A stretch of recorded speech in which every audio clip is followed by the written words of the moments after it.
مجبورسازی والدان برای خریداری سری لباسهای مکتبی از یارمارکه‌های تشکیل کرده شهرداری دوشنبه. در ولایت مسکو یک انبار بزرگی بازار معروف آزان آتش گرفته است.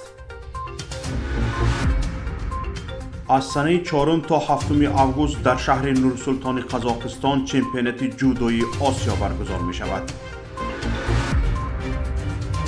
ایران ماهواره خیام را به فضا سر می دهد.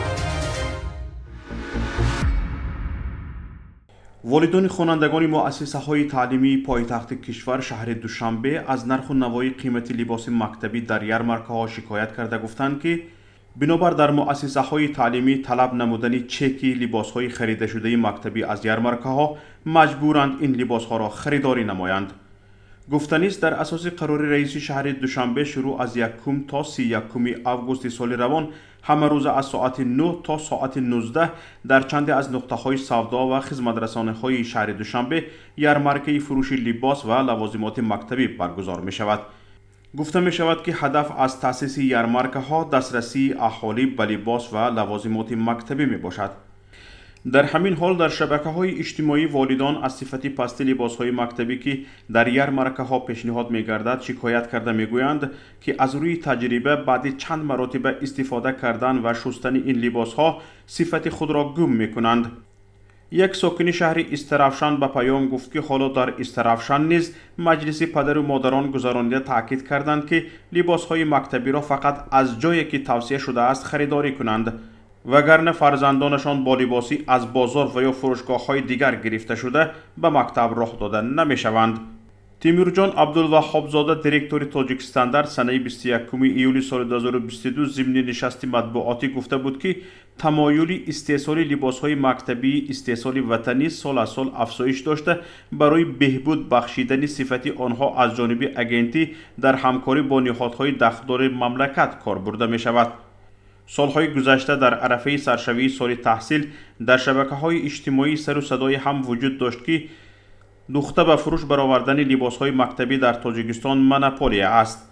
این تجارت از جانب یکی از عضو عائله رئیس جمهور میچرخد. در ولایت مسکو یک انبار بزرگی بازار معروف آزان آتش گرفته است. این بازار در شاهراه نوروژسکوی در ناحیه استرینسکی واقع است. سوختار در میدان 20,000 متر مربع علنگه گرفته است. فعلا به جای حادثه دسته های آتش نشانی و نجات دهندگان حرکت دارند. درباره قربانیان تا حال معلومات دسترس نشده است. به گفته شاهدان عینی دودی سوختار در ناحیه همسایه ادینساو نیز به نظر می رسد. تخمین زده می شود که در انبار رسیش کوتاهی ناقل های برقی رخ داده رفع های مال و کالا سوخته است. حالا تمام کارمندان را کوچ دادند و از روی معلومات غیر رسمی تعداد آنها قریب به 1000 نفر رسید.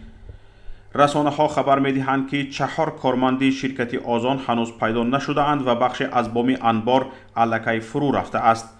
نخستین نوار از داخل انبار در گرفته در ولایت مسکو را یک مهاجر تاجیک نشر نموده بود. حالا معلوم نیست که او از مکان سوختار جان به سلامت برده است یا خیر. چند پیش وزارت حالتهای فوق‌العاده روسیه خبر داد که در پهلوی انباری در گرفته ظرفی حامل سوزشواری قرار دارد که در صورت رسیدن علنگه آتش به این ظرف می تواند وضع را باز هم مشکل تر کند. طبق معلومات رسمی در این حادثه 1 نفر جان باخته 13 تن دیگر آسیب دیده اند. به گزارش مرکزی روابط عمومی و اطلاع رسانی وزارت ارتباطات و فناوری و اطلاعات ایران در یک همکاری مشترک با کشور روسیه ماهواره پیشرفته خیام را هفته آینده از ایستگاه کیهانوردی بیکانور قزاقستان توسط ماهواره‌بری سویوز کشور ایران به فضا پرتاب خواهد کرد. در خبر گفته می شود این ماهواره با سنجنده های دقیق امکانی بهره‌گیری از داده های فضایی دقیق را برای هوشمندسازی بخش های گوناگون ایران فراهم خواهد کرد. از سنه 4 تا 7 آگوست در شهر نورسلطان قزاقستان چمپیونات جودوی آسیا برگزار می شود که در آن نمایندگان تاجیکستان نیز شرکت می کنند. برگزاری این مسابقه به نقشه گرفته نشده بود ولی پس از به تأخیر افتادن بازی های آسیا اتحاد جودوی آسیا تصمیم گرفت که چنین یک چاره‌بینی را برگزار کند. در چمپیونات آسیا 180 ورزشگر از جمله 104 مرد و 76 زن از 19 کشور قاره شرکت میکنند. از جمله تاجیکستان را 9 ورزشکار نمایندگی خواهند کرد.